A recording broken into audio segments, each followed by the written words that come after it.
General Hospital spoilers tease that after years of silence, rumor, and flickering hope among fans, General Hospital has finally ignited a firestorm of excitement with the official confirmation that Bryan Craig is returning to the role of Morgan. His comeback is more than just a fan-favorite character stepping back into the spotlight. It's the spark that threatens to detonate everything Port Charles has barely managed to hold together. In a world already teetering on the edge, riddled with betrayal, grief, and shifting allegiances, the re-emergence of Morgan marks a dramatic inflection point, a resurrection that will alter the course of the Corinthos legacy forever. For years, Morgan has existed in the shadows of memory, his name whispered in moments of pain, regret, and unresolved longing. His presumed death in 2016, after a car bomb intended for someone else took his life, left Sonny devastated, consumed with guilt and anger. Carly, too, was broken in ways that never fully healed, and the entire Corinthos family was left splintered, with Morgan's absence haunting every corner of their lives. And yet, in the midst of that pain, there was always a lingering question that never quite faded: what if Morgan survived? Now, as the storm of conflict intensifies in Port Charles, that what if has become a seismic reality. Bryan Craig's return isn't symbolic or short-lived. This is no vision, no fleeting hallucination. This is Morgan, alive, deeply changed, and returning to a world that has moved on without him, yet desperately needs him once more. The timing of his return is no accident. With Sonny at war with Sidwell, reeling from the devastating death of Natalia, and besieged from all sides by betrayal, Morgan's reappearance is set to shake his father's very foundation. Sonny's trust has been shattered, his allies compromised, and his legacy endangered by forces that seek to destroy everything he's built. And now, from the ashes of a life presumed lost, rises the one person whose return could either redeem Sonny, or finish him. Morgan has never been a man to walk the easy road. His past was marred by mental health struggles, impulsivity, and unresolved rage, not only toward the world but toward the weight of expectation as Sonny's son. Now, older, hardened by whatever he has endured in his time away, and fueled by a sense of unfinished business, Morgan returns not as the boy he once was, but as a man with his own agenda, his own demons, and possibly, his own vengeance. The ripple effects of Morgan's return will be vast. For Carly, it means a resurrection of hope, but also a reckoning with the decisions she's made in his absence. For Michael, it complicates a power structure already fracturing under the weight of his own betrayals. For Jocelyn, it reopens a wound tied to grief and family loyalty. But most of all, for Sonny, Morgan's presence is both salvation and punishment, a living reminder of all he's lost and all he might still lose.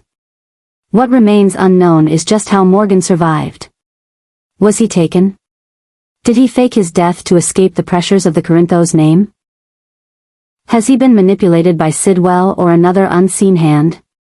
And what does he know about Natalia's death, Sidwell's schemes, or the collapse of Sonny's empire? These are questions that will define the next era of General Hospital, with Morgan positioned as both a key to the truth and a wild card in the game of survival. Behind the scenes, Bryan Craig's return is already making waves. A powerhouse actor with emotional range and magnetic screen presence, Craig's re-entry into the fold promises to elevate the storytelling to new heights. His portrayal of Morgan will not simply be a nostalgic reprise, it will be an evolution, bringing a sharper edge, deeper scars, and a volatile energy that mirrors the chaos-consuming Port Charles. As Morgan steps back into the light, the city itself seems to tremble. Secrets long buried threaten to explode. Old alliances will fracture. New enemies will rise. And at the heart of it all is a man who was lost, now found, but not necessarily the same. Whether Morgan returns to rebuild the Corinthos family or tear it apart remains to be seen. But one thing is certain, nothing will ever be the same again. Port Charles has seen war.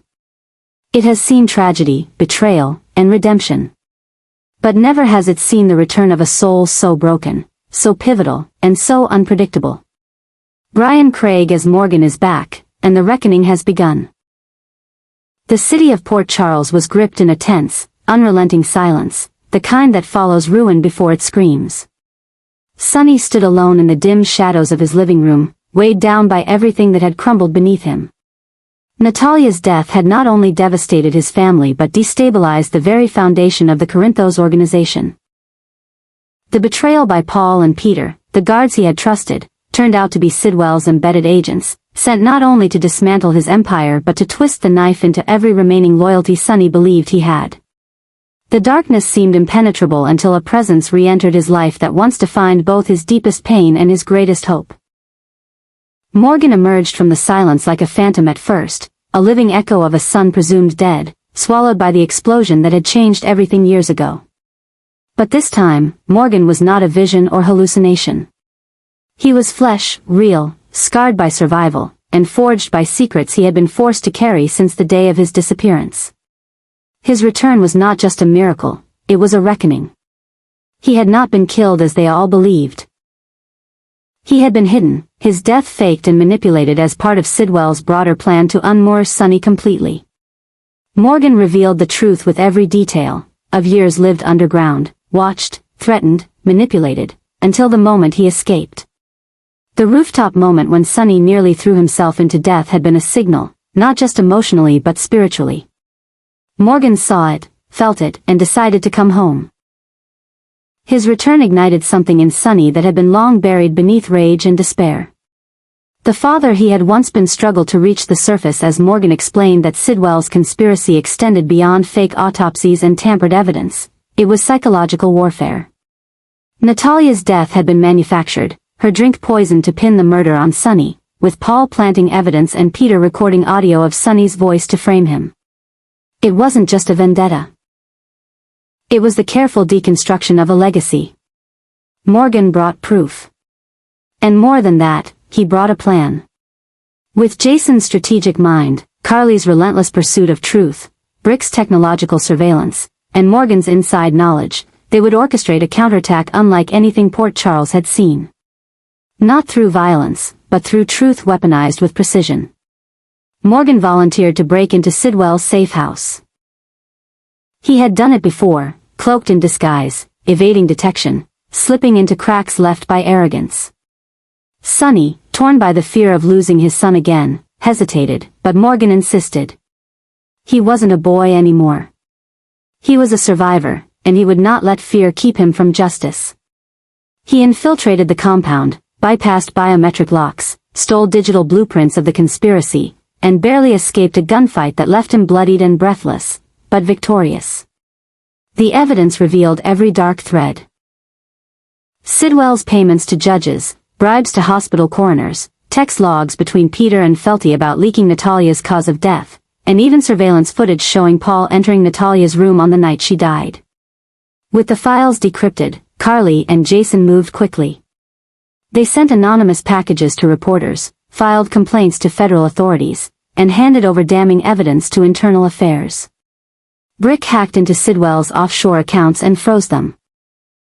And Morgan, standing before the world as a man returned from the dead, declared that his name had never belonged to a corpse, only to a fighter. The public backlash was immediate. Sidwell's name exploded across headlines, his allies distanced themselves, and panic rippled through his network. He tried to deny, to counter with fabricated stories, even accused Sonny of using Morgan's survival as a distraction. But the weight of the truth crushed him. The timing was poetic. Just as Sidwell was preparing a press conference to condemn Sonny as the orchestrator of Natalia's murder, video evidence was leaked showing Sidwell directing Peter and Paul to plant drugs in Natalia's system weeks in advance. On live television, Morgan appeared with Carly, who recounted the trauma of losing her son and the miracle of his return. Morgan then looked directly into the camera and said, "I'm not dead. But the lies that almost killed me are." In that moment, Port Charles shifted. The Corinthos family, fragmented and embattled, found their anchor again. Morgan and Sonny met again on the rooftop of the hospital, the same place where ghosts had once lived. This time, there was no hallucination. Just a father and son, alive, standing in the sunlight, holding the line against darkness. But even in that peace, a storm still brewed. Blaze, holding secrets of her own, revealed to Christina the depths of Sidwell's manipulation and her own near involvement in the cover-up. Marco, still reeling from the revelation that Sonny was his biological father, chose to join Sonny and Morgan in the fight, shifting his allegiance from confusion to clarity. Together, they mapped the final steps in dismantling Sidwell's empire. It wasn't over, but the tides had turned. The Corinthos family had been fractured, but now rebuilt on a stronger foundation, one not built on power, but on truth, loyalty, and the willingness to face every ghost that once haunted them. Morgan had saved Sonny's life once in the form of a vision. Now, he saved it again in the flesh. And as Port Charles reeled from the aftermath, the city knew that a new chapter had begun, one written not in fear, but in fire. Sidwell's obsession with destroying Sonny had reached a fever pitch, no longer hidden beneath layers of manipulation or strategic deception. It was now a full-blown war, executed with surgical cruelty and emotional malice. What began as a covert campaign to dismantle Sonny's influence had evolved into a personal vendetta, with Sidwell orchestrating every move from the shadows, tampering with evidence, corrupting judges, embedding spies, and even staging Natalia's death to implicate Sonny. But the chaos spiraled into something far more grotesque. Sidwell wasn't just trying to ruin Sonny's life, he was trying to end it. His hatred had turned terminal, and the threat of Sonny's murder was no longer theoretical. It was imminent. Every move Sidwell made was a new level of insanity, each decision more dangerous than the last, proving that the real obsession belonged not to Sonny but to the man hellbent on erasing him. And in this nightmare landscape of betrayal and shadows, Morgan stood as the one unwavering line between his father and annihilation. For Morgan, this wasn't just about revenge or survival, it was about redemption. He had been robbed of time, identity, and peace. Years spent presumed dead had hardened him, but it also awakened a deeper purpose. Morgan had watched from the darkness as his family unraveled, as Sonny drifted towards self-destruction, and as the ghosts of Port Charles whispered that everything might be lost. Now that he had returned, there was no force on earth that would keep him from standing between Sonny and the man trying to bury him. It was Morgan's turn to save the father who had tried, again and again, to save him from himself. His strategy wasn't brute force but calculated exposure. Morgan had already helped Jason unmask Sidwell's planted agents and collaborated with Brick to intercept coded communications hinting at a prison assassination plot if Sonny were to be convicted. The pressure mounted with each passing hour. Anna's investigation into the Natalia case was spiraling toward chaos, especially as more evidence pointed towards Sonny even while inconsistencies in the autopsy emerged. It was clear to Morgan that Sidwell was accelerating his plan, moving money into offshore accounts, sending encrypted orders to unknown operatives, and bribing the same guards who were supposed to protect Sonny. The nightmare wasn't coming, it was already here. Morgan, haunted by the rooftop moment where he'd once saved Sonny from stepping into the abyss, now feared he might have to do it again, only this time, the abyss had a name, and it was Sidwell. Determined not to lose Sonny, Morgan began intercepting communications between prison contacts and Sidwell's legal team. What he uncovered confirmed the worst, a plot to stage an accident inside the prison that would make Sonny's death look like a gang-related incident. The timing was already set, within 48 hours of sentencing. With this revelation, Morgan snapped into motion. He brought the evidence to Carly, Jason, and even Anna, who, while skeptical, couldn't ignore the mounting proof. Together, they orchestrated a desperate plan to delay Sonny's sentencing by forcing the court to reopen the investigation into Natalia's death. Jason leaked footage of Peter tampering with the bottle found in Natalia's room, while Carly distributed anonymous testimonies from Sidwell's former operatives who had been paid to frame Sonny. But Morgan didn't stop there. He confronted Sidwell directly in the one place neither of them had the advantage, the cemetery. It was a symbolic choice. A meeting among the dead. Morgan warned him that he wasn't a ghost, not a hallucination, and not a victim. He was the reckoning Sidwell never saw coming. Sidwell, smug and confident, threatened him openly, but Morgan's resolve never wavered. He didn't need to beat Sidwell in a fight. He needed to beat him in the one place where men like Sidwell always thought they were untouchable, the truth. With every step, Morgan dismantled the lies. He released a statement to the press, revealing how his own death had been manipulated as part of a psychological campaign to break Sonny. He disclosed the network of agents Sidwell had cultivated across state and federal institutions. And when the prison warden, previously believed to be loyal to Sonny, was caught on a wiretap taking orders from Sidwell's handler, the entire system began to collapse. Morgan had forced a shift. What was once a quiet conspiracy had become a blaring scandal. Media outlets pounced, the governor called for a state investigation, and Sonny was moved to protective custody under a newly formed task force. In the end, Morgan had done what no one else could. He saved Sonny not with violence, but with unwavering truth and tactical brilliance. The trauma that had once defined him had transformed into purpose. He had become the storm that Sidwell never expected. And while the city of Port Charles braced itself for whatever came next, one thing was certain. Morgan would never again let his father walk alone into the dark. Not while he was still breathing. Not while the blood of the Corinthos name still ran through him. The new transformation within Morgan was not merely a return from the dead, it was a revelation of purpose forged in fire, betrayal, and darkness. His adjustments were not surface level, they were profound shifts in identity, strategy, and emotional strength. This was not the same Morgan who once lashed out with impulsive anger, desperate for validation and haunted by his bipolar disorder.